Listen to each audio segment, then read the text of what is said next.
जय श्री राम। अब ही उमर मोर बारी बलम मोरे मांगे गवनवा। अब हिन उमर मोर बारी बलम मोर मांगे गवनवा। ससुरो हमारे जे पतिया लिखावे, ससुरो हमारे जे पतिया लिखावे।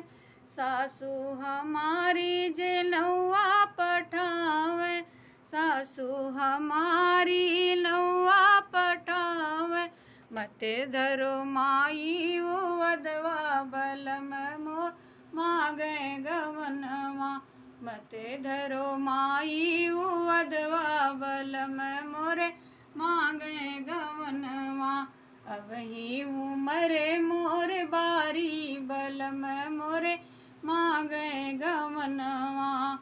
दुलावू वधवा जेठ मोरे लैले दूसरा, वधवा जेठ मोरे लैले। फेरी दये माई वधवा बलम मोर मांगे गवनवा।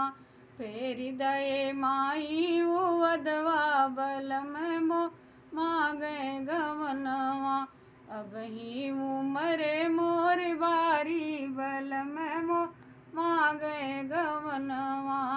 तीसरा वधवा बलम मोरे भेजले दूसरा, वधवा बलम मोरे भेजले।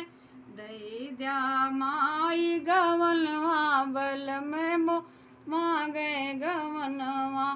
दे द्या माई गवनवा बलम मोर मांगे गवनवा।